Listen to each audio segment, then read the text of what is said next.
Good morning. This is our new rotavator line which we have just installed and it has just started operational now.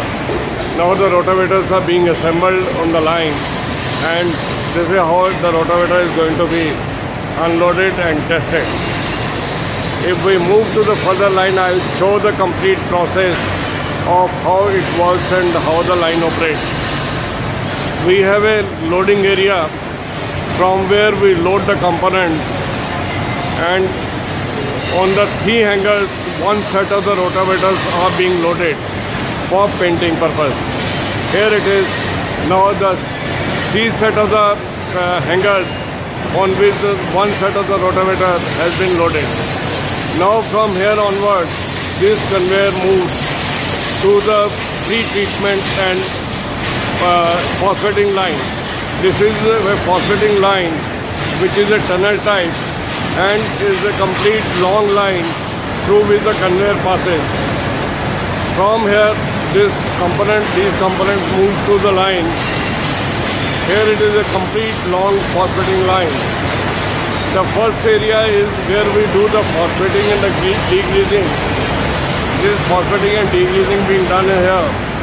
After that it goes to the water rinsing, and after water rinsing it goes to the passivation line, and from passivation it again goes to the water rinse.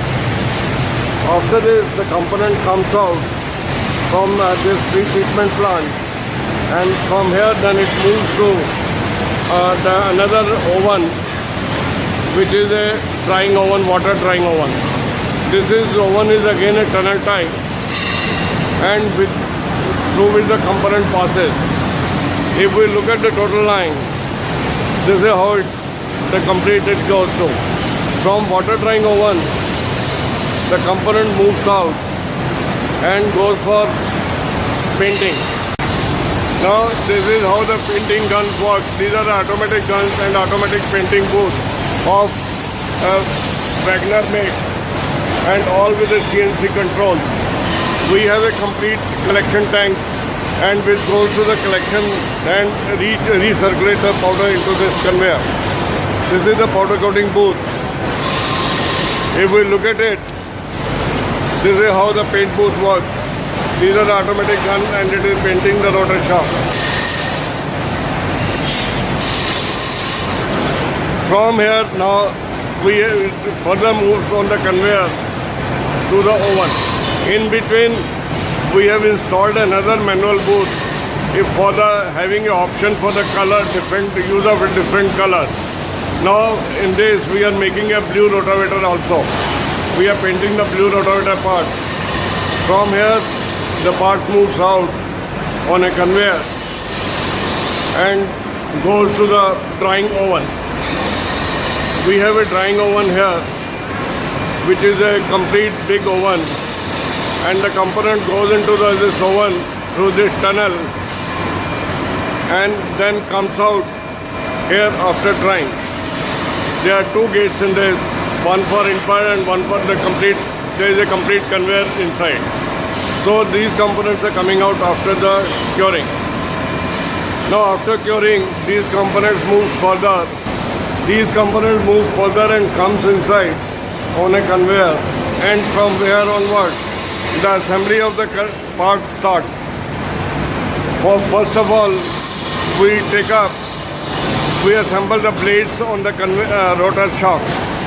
This is how on the conveyor itself all the rotor shafts are being assembled with the blades. After this, there is a gearbox assembly line, gearbox assembly area. Here the gearbox is being assembled. After gearbox assembly, the component moves further and it goes for a complete assembly. This is how it is being assembled, and these are the assembly stations. These are the scissor platforms on which this goes up and down, and we can have it assembly of the complete rotavator on the line itself. And this is how the complete rotavator is being assembled. Now these two will be assembled together, and finally the rotavator comes out on the line. This is how the complete rotavator is here after assembly.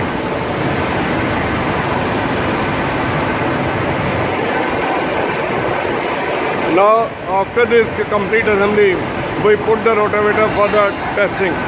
This is how the testing is being done, which gives us the noise level, the gear leakage and other things. And after this the component, the total rotavator is unloaded, and then we put the all graphics and all on this. This is the final product, what it comes out of the total assembly line. Thank you very much.